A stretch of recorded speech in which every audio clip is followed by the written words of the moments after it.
Guerra Mundial Z, un relato oral de la guerra zombie. Max Brooks. Advertencias. Gran Chongqing, Federación Unida de China. En su apogeo antes de la guerra, esta región contaba con una población de más de 35 millones de personas. Ahora, son menos de 50.000. Los fondos para la reconstrucción han llegado tarde a esta parte del país, pues el gobierno se ha concentrado en las áreas costeras de mayor población. No hay una central de energía, ni agua corriente aparte de la del río Yangtze, pero las calles están limpias y el Consejo de Seguridad Local ha evitado cualquier otra epidemia posterior a la guerra. El director del consejo es Huang Qingsu, un médico que, a pesar de su avanzada edad y las heridas de guerra, sigue atendiendo a sus pacientes en casa. La primera epidemia que vi fue en una remota aldea que oficialmente no tenía nombre. Los residentes la llamaban Nuevo Dachan, pero lo hacían más por nostalgia que por cualquier otra razón. Su pueblo natal, el viejo Dachan, había existido desde la era de los Tres Reinos, con granjas, casas, e incluso árboles que tenían cientos de años. Cuando la represa de las Tres Gargantas fue terminada, antes de que las aguas comenzaran a subir, la mayor parte de Dachan fue desmantelada, ladrillo por ladrillo, y reconstruida en un terreno más alto.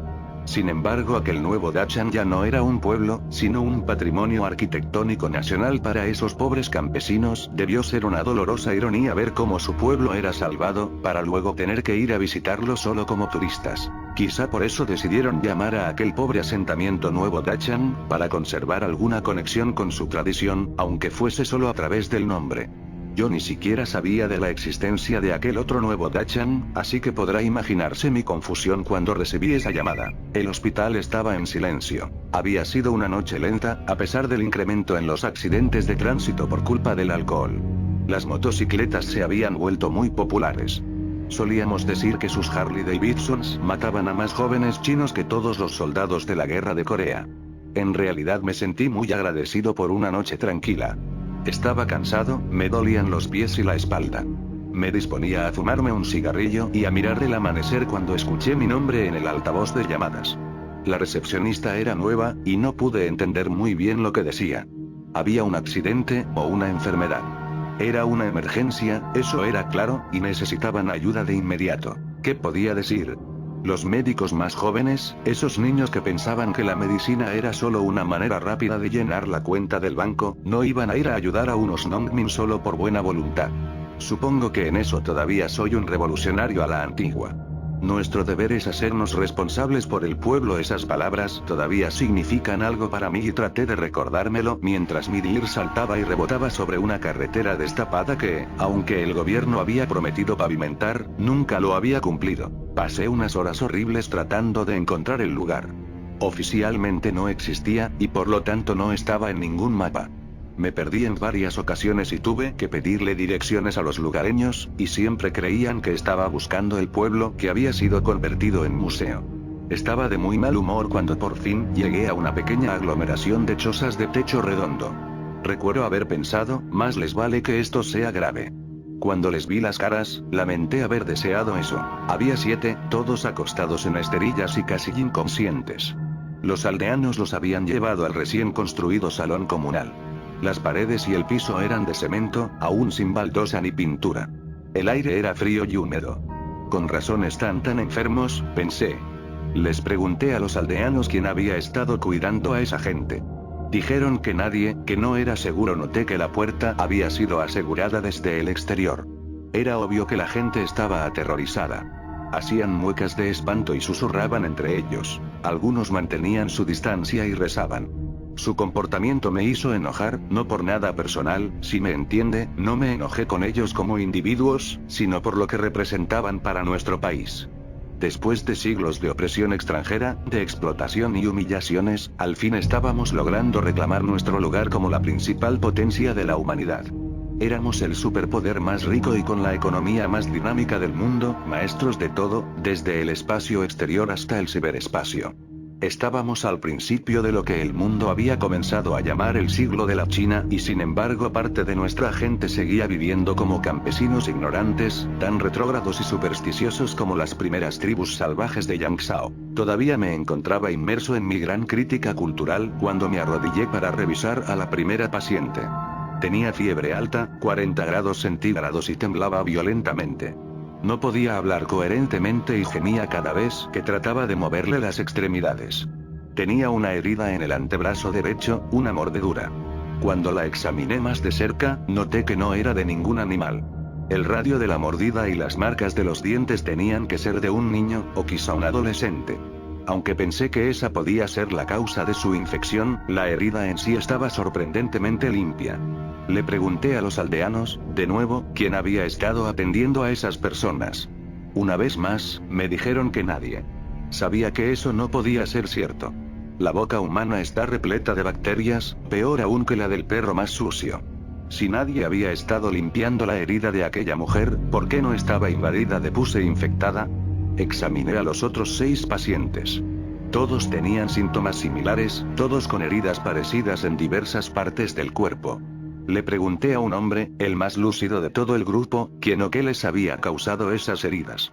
Me dijo que había sucedido cuando habían tratado de controlarlo. ¿A quién?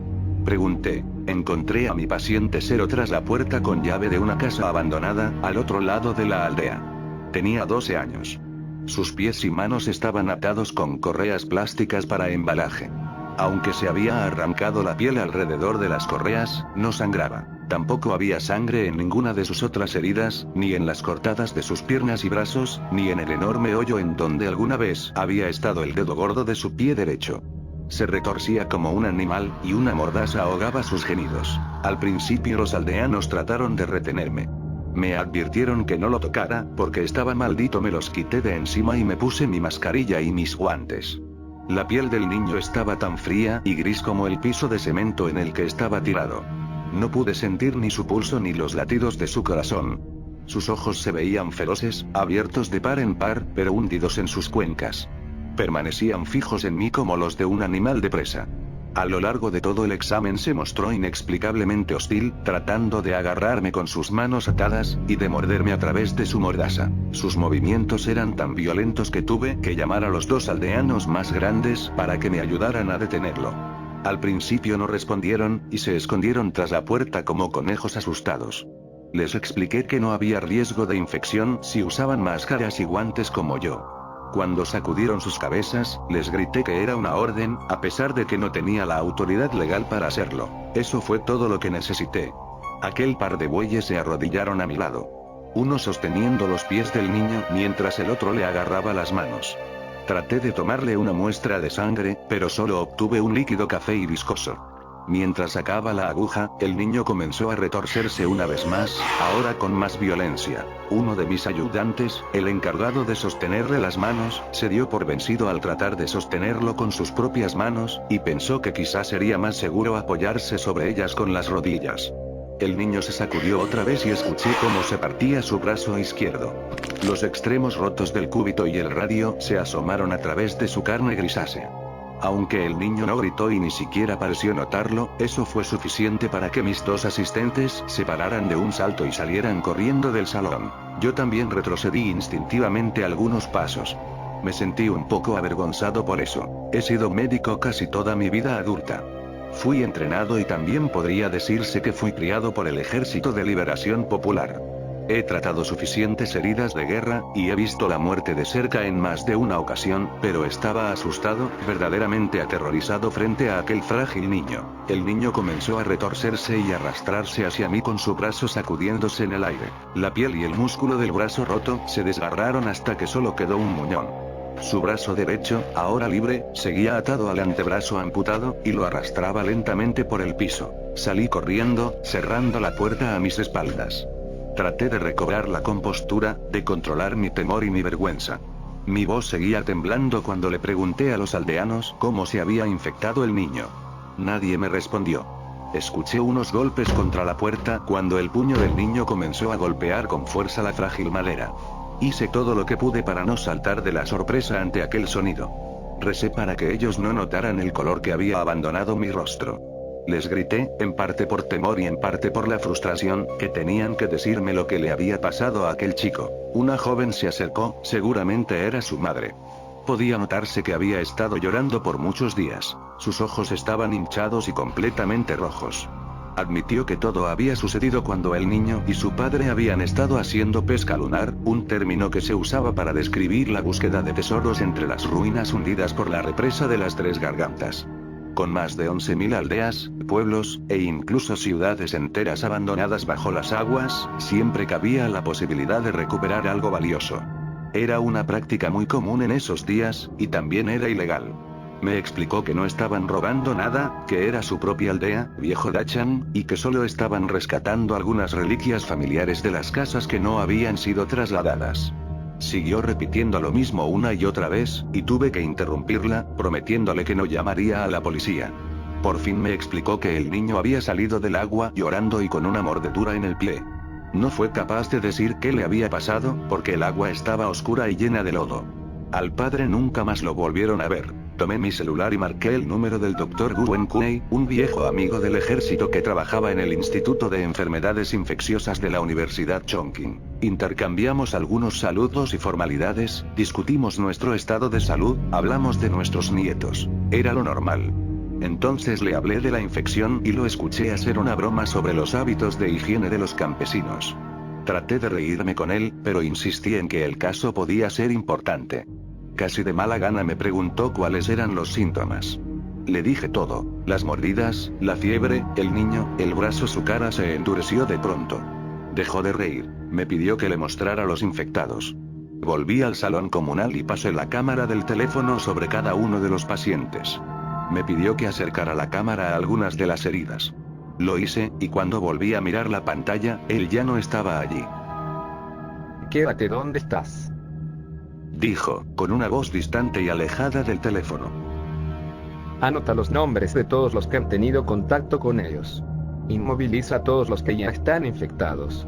Si alguno de ellos entra en coma, evacúa al salón y asegura cualquier salida. Su voz era plana, robótica, como si hubiese ensayado aquel discurso o lo estuviese leyendo de alguna parte. Me preguntó: ¿estás armado? No, ¿por qué habría de estarlo? Respondí. Me dijo que me llamaría de nuevo, otra vez en un tono de solo negocios.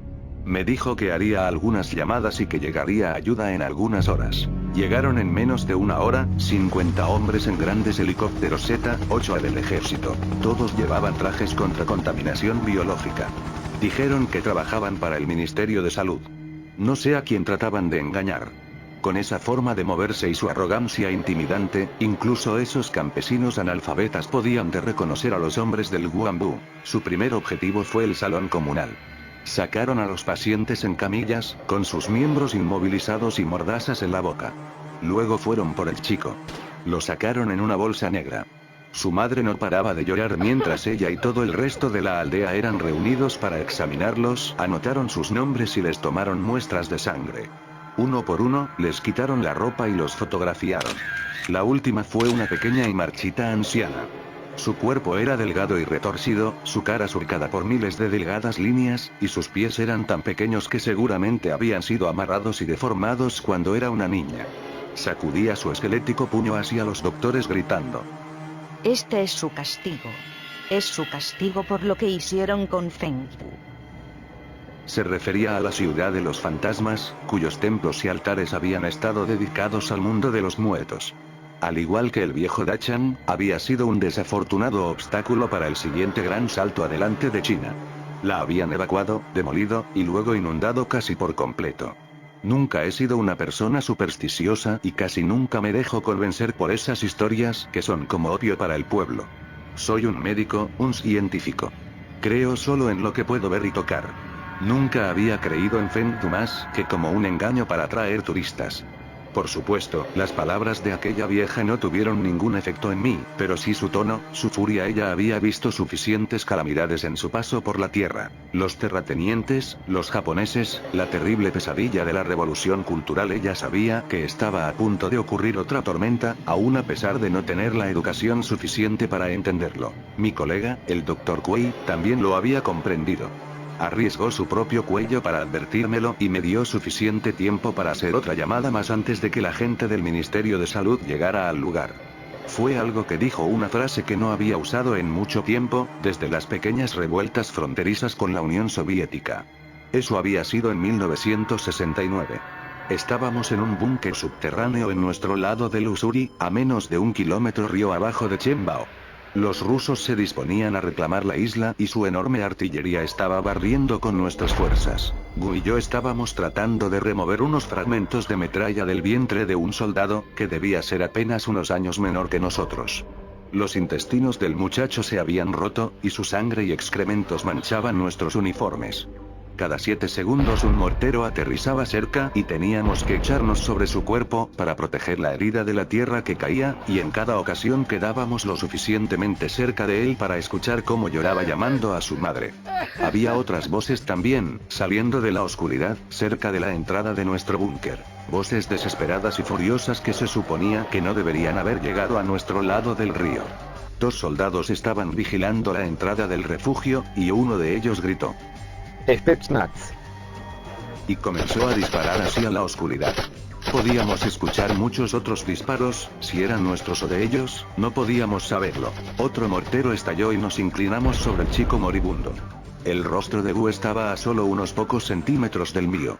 Gotas de sudor bajaban por su frente. Incluso con la poca luz de una vela de cera, pude ver que estaba pálido y temblaba. Miró al paciente y a la puerta, luego a mí, y de pronto dijo: No te preocupes, todo va a salir bien. Ahora bien, aquel era un hombre que nunca había dicho nada positivo en toda su vida. Gu era un paranoico, un neurótico terco como una mula. Si le dolía la cabeza, tenía que ser un tumor. Si parecía que iba a llover, entonces decía que se arruinaría la cosecha. Esa era su manera de controlar cualquier situación, su estrategia de toda la vida había sido prepararse para lo peor. Pero allí, cuando la realidad superó cualquiera de sus predicciones más fatalistas, no tuvo más alternativa que darse la vuelta y tomar la dirección opuesta. No te preocupes, todo va a salir bien. Y por primera vez, todo salió tal y como él dijo. Los rusos no llegaron a cruzar el río, e incluso logramos salvar a nuestro paciente. Durante muchos años después de eso, bromeé con él acerca de lo que había sido necesario para sacarle un poco de optimismo, y él siempre decía que haría falta algo mucho peor para que eso ocurriera de nuevo. Ya éramos un par de ancianos, y algo peor estaba a punto de suceder. Fue justo después de preguntarme si estaba armado. No, le respondí, ¿por qué habría de estarlo? Hubo un corto silencio, y estoy seguro de que alguien más estaba escuchando nuestra conversación. No te preocupes, dijo. Todo va a salir bien. En ese momento me di cuenta que aquella no era una infección aislada. Corté la llamada y marqué rápidamente el número de mi hija en Guangzhou. Su esposo trabajaba para Telecom de China y pasaba al menos una semana de cada mes en América. Le dije que sería una buena idea acompañarlo la próxima vez que viajara, y que debía llevarse a mi nieta y quedarse tanto tiempo como les fuera posible. No tuve tiempo de explicarle nada más. Mi señal fue interferida cuando llegó el primero de los helicópteros. Las últimas palabras que pude decirle fueron: no te preocupes, todo va a salir bien. Huang Jingsu fue arrestado por el MSN y encarcelado sin presentar cargos formales. Para cuando logró escapar, el contagio ya se había extendido más allá de la frontera de China.